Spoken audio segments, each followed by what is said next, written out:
What is going on, everyone? Who wants to hear about the best big cities to move to in the United States? That is a mouthful. That's right, we're going positive this time. A couple videos back, I told you about the worst cities to move to in the United States, and to tell you the truth, I probably could have done another 2 videos on that one. There were so many cities that just missed the top 10. There were a few that anyone could give a solid argument on why they should have been on the list and another one wasn't. Now, when I do videos like this, it's not just the basic stats like crime, cost of living, and schools. They are important, don't get me wrong, but they're not everything. It's not everything people want to know when they're going to move to a new place. There's other things to look at, like what's the future job market? What's the job market like right now? What are the taxes like? What are the home prices like? Is it family friendly? And believe it or not, one of the biggest things people want to know when they're relocating to a new city or state is it dog friendly? I mean, I don't get that one. I understand people like it, but I like my dog.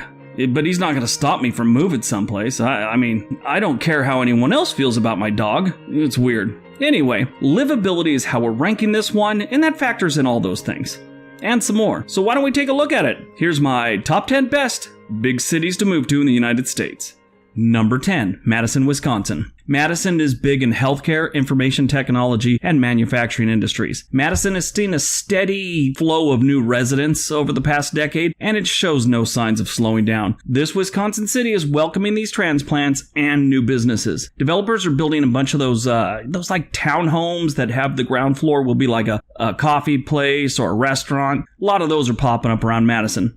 Some of them look really nice, actually. Like any other city that's had a youth migration over the last couple decades, microbreweries are popping up everywhere in Madison. And all those viewers that want to type something right now, we don't want to hear another one of those constantly repeated, oh, another liberal hellhole like Portland. I swear, it's like you guys all go to the same website that gives you the same comments to place all over YouTube. So please, before you copy and paste some comment, don't. The unemployment rate in Madison right now is 2.4%. That's really good. And the average annual salary is about $50,000. Not a bad place to live right now. Number 9, San Antonio, Texas. San Antonio is a very welcoming city, and it's easy to feel like you belong in this city. It really does. I've experienced this myself, and so have a few of the transplant friends I know that have been there about a decade. They say the same thing. There's something about these people and the way they interact that makes you feel comfortable. San Antonio kind of offers this like big city feeling. It's got all the things of a big city, but it doesn't lose that like neighborhood feel. I don't know if you know what I mean. I hope you do. Anyway, it's got a relaxing atmosphere. This community is rich in Spanish and like old Western heritage, and you will probably eat some of the best tacos you've ever had in your life, I promise you. So if you like tacos and you work in either aerospace, bioscience, new energy, financial services, chances are this is one of the places you could find work and a good life. The median home price here is about $200,000. Unemployment right now, as of June 2018, is just under 3%, and that's a solid number. This place has jobs.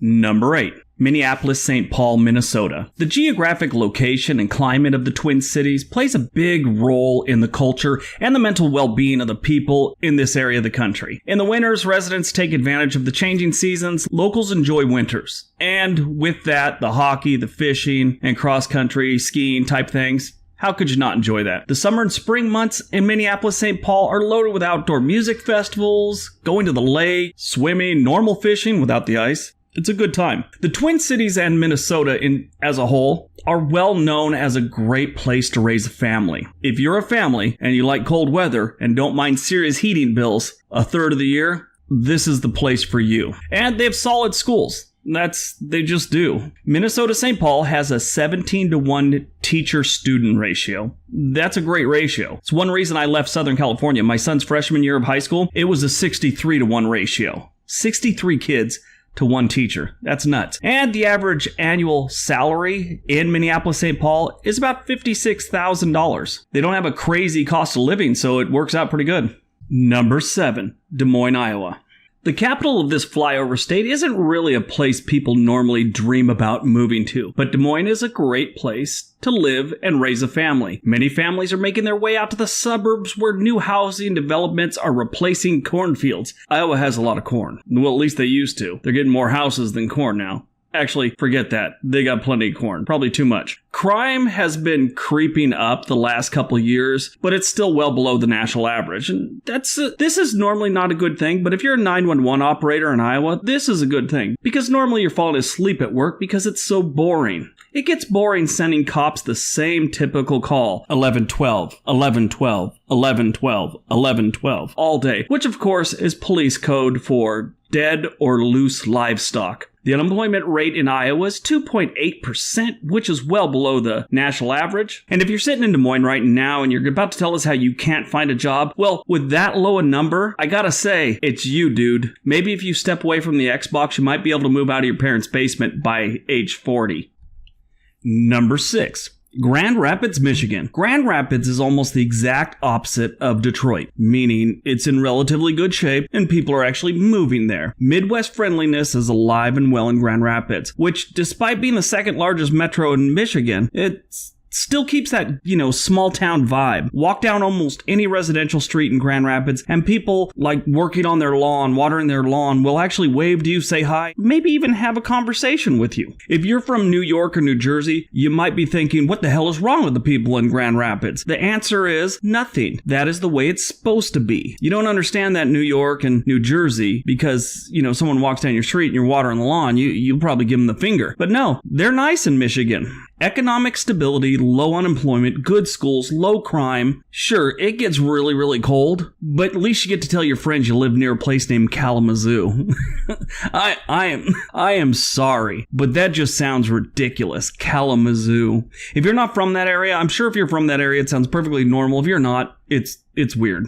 Now, they are on the low side of the median salary. It's like $43,000, which the national average is like $47,000. But they have a really low cost of living, so it works out.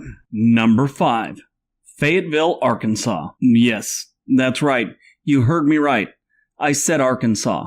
Arkansas is having a bit of an upswing after being one of the worst states in the country for so long. See, when you suck and nobody wants to live there, they leave. And when people leave, prices like on things like housing and pretty much everything that's cost of living drops. Then people who are living in places where they're getting gouged, like let's say Los Angeles, San Francisco, New York, they look at how cheap a place like Arkansas is and think, how bad can Arkansas be? Maybe I should move there. Well, that's what's going on right now in the northwest section of Arkansas. It's experiencing extreme growth. Fayetteville with Bentonville, Rogers, and Springdale are definitely on the rise. As an example, Fayetteville has one of the lowest unemployments in the country. They're at 2.2% currently. Everyone's predicting it to go even lower with they have some more businesses coming in the area. If you're looking for a city that has jobs, Fayetteville may be for you. Number 4. Portland, Oregon. The greatest city in the country comes in at number 4. Okay, maybe it's not the greatest, but it is where I live and I love it. I mean, we have a naked bike ride, fully costumed soapbox derby, a freaking bagpiper that wanders the streets on a unicycle, playing his bagpipes, sometimes dressed as Gandalf, sometimes dressed as Darth Vader in a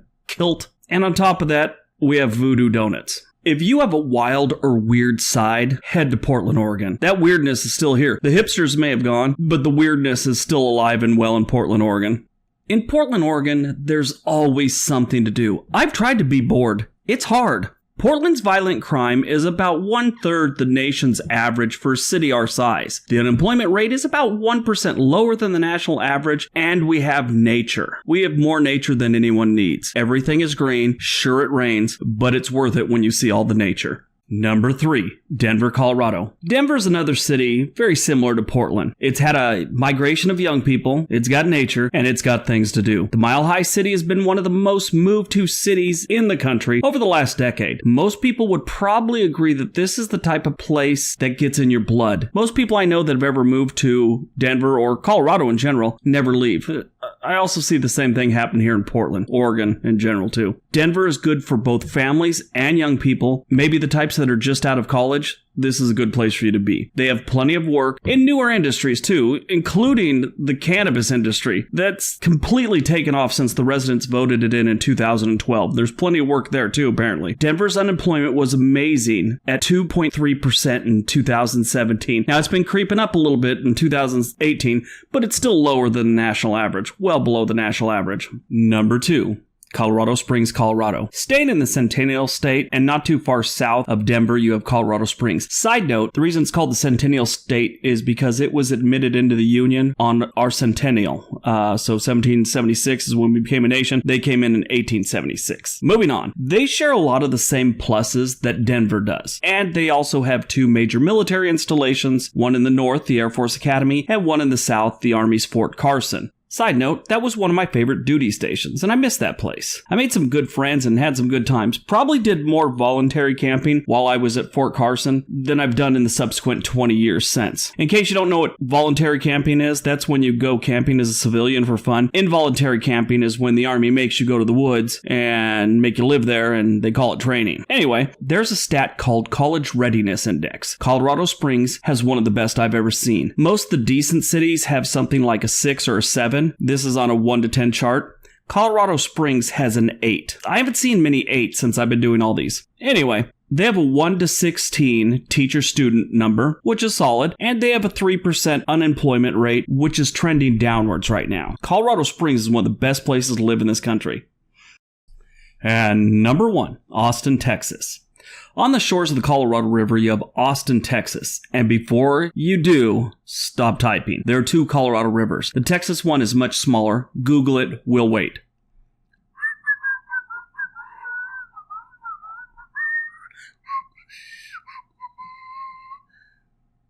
Okay, moving on. Don't worry, you didn't miss anything. Austin is very much like Portland, Oregon. We both have the same slogan, keep Portland weird and keep Austin weird. In fairness, Austin had it first, we kind of stole it. And if you ever spend any time in either, you'll realize they each deserve it. Austin is all about music, art, and a bunch of really great festivals. Austin even has a bronze statue of Stevie Ray Vaughan that greets visitors near the river. Austin is a great city. It has been ranked the 6th best place to retire and the 4th best city to find a job. That was back in 2017. The unemployment rate is 3.2%, and some people think it would be much lower, but they have so many struggling musicians that don't like to work, it brings them down. The schools here are great. Remember that school readiness, that college readiness stat I told you about, and it was 8 was a phenomenal number? Austin actually has a 8.3, and they have some of the lowest crimes in any major city, and that is why Austin, Texas is the best big city to move to in the United States for 2018. Alright, so that's my top 10 best cities to move to. Hope you guys enjoyed it. Don't forget to hit that like button. Don't forget to hit subscribe, leave a comment, tell me what you thought. Everybody have a great day. Be nice to each other.